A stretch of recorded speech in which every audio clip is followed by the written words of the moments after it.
devoid of the information, or the people themselves sometimes be smoking because it's traumas that happen to them, and they don't, nobody interfere with them trying to escape that trauma. Y'all ever been in a situation where it's children and people smoking weed, just blowing, you know, the whole room, the baby smelling like weed. You wanna know why that baby is running around moving like that? Are you serious? They get the hit of that anxiety.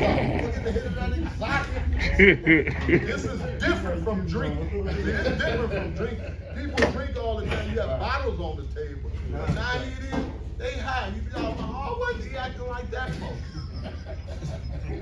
That's what I hit. What do you mean that's why he acting like that? And it never dawned on you. With them little lungs, them little lungs. You know, you smoking them big old, what is they called? Backwoods. Most say backwoods. Yeah. Whatever the big ones is. I ain't all kind of bomb. I don't know. Most say bomb. Most say backwoods. We got whatever it is. It starts to fill the air. And they definitely ain't insects. So that's the smell in and of itself. So just think of that. That's one smell. But just think about this. When you used to come in, certain foods I didn't like. And early chitlins, I never liked. Never liked them.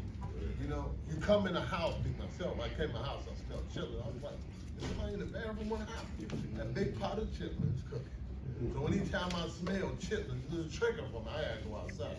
No, sugar. But I'm just saying, these are things that we grew up with when we talk about smell, things of this particular nature. Even cigarette smell. Somebody that was a previous smoker, they come in the atmosphere that's laced with caffeine, and there's no telling, it can bring anxiety. Things like that can bring you anxiety. So these are other traumas that can actually take place. And these things can actually trigger people, sometimes in good ways, sometimes in bad ways. You know, a person's body movement can trigger. So we didn't know that. You know, work environment can trigger. Sometimes some of these are returning citizens. But they have no smooth transition for the returning citizens to where they tell you to go get a job. And we in our mind, sometimes we say, well, I gotta get a job. But then we placed in an atmosphere and a situation that we're extremely uncomfortable in. Extremely. Some people may have been locked up for 23 hours a day. Now you want me to go work in a factory around periods all the way around, all this chatter is going on? I'm not ready to, you know, adjust to that situation. You want to tell me about, well, they paying $15 an hour, but my mental health is at stake here. You trying to put me in being on my feet 8 hours, working with my hands constantly, and then having the supervisor over me, like that. That's an uncomfortable situation. Anybody been in that situation before? They've been out here, it's a very uncomfortable situation. Why? Because it starts bringing about maybe anxiety. People get to feeling uncomfortable about being in a situation. And some people don't understand it. People can watch you and think you're normal, but they have no idea what's going on in your head. You know, you gotta watch the whole situation, everything going on, all this noise, people moving, and people be like, I can't handle this. What are you talking about? You have no idea what I'm talking about, because it's a very negative experience being in this atmosphere. Some of the things that you held sacred, they don't hold sacred. They may say something, anything that may trigger you to may want you to act in a certain type of way. And they have no idea, because you're working with all different type of people that lack principles sometimes. And that may, you know, it works on you daily. It starts to break you down daily. And then as people start to have relationship trauma, relationship trauma, that's real interesting. That's real interesting. And in having relationship trauma, we gotta remember that trauma can be transferred almost like secondary. That means it didn't really happen have to happen to you per se. It could happen to somebody you know, friends, family members, significant others, and that can affect you too. You see, why? Because you carrying some of that burden. You carrying some of that. My boy, his mama died. They call that trauma bonding. His mama, your mama died with you there, earlier before that. So now it brings back certain feelings, certain anxiety, feeling certain kind of way.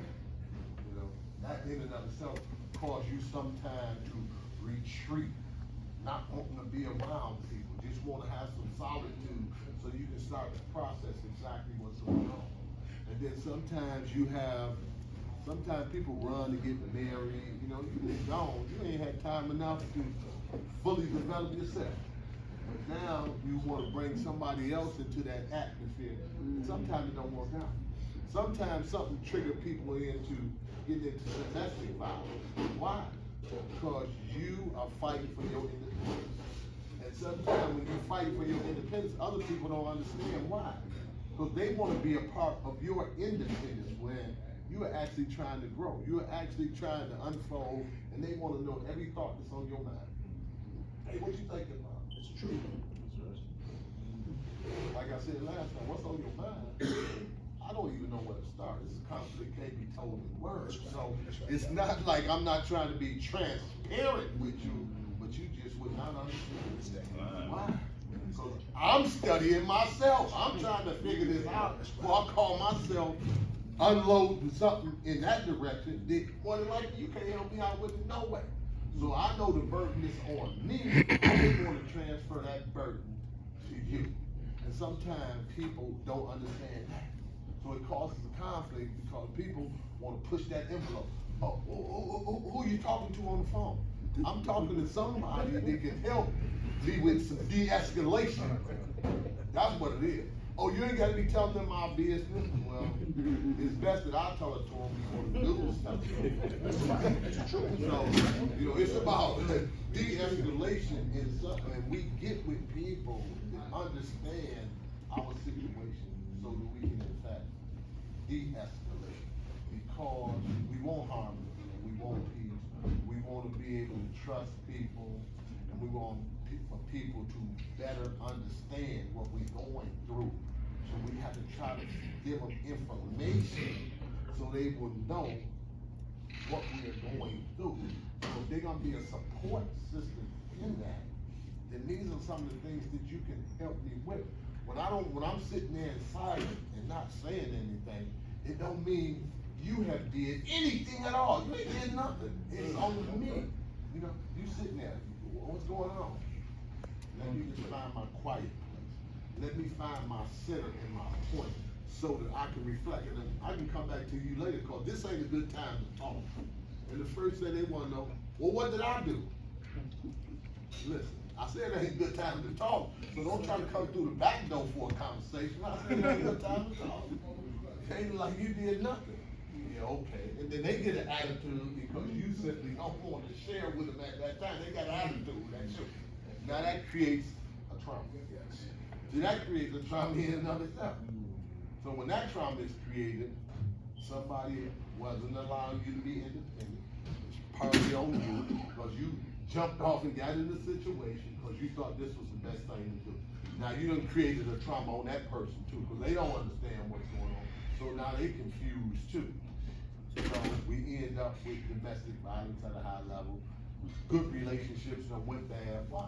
Miscommunication. We didn't really understand the traumas. And sometimes when it comes to sisters have experienced trauma in their life too. Sometimes that trauma, they don't even want to share with you. They acting in a certain type of way too. You be like, what's wrong with you? I ain't do nothing. But it's trauma and it's triggers. It may be a certain time of the year that they may get triggered about certain things. Like I said, a number of things can trigger trauma. And once we can understand the whole concept of trauma, then we can start to repair our lives and make them better and stronger and also able to help other individuals. So I don't want to do all the talking. I just want to set the basis for discussion because people have some traumas that they could, matter of fact, let me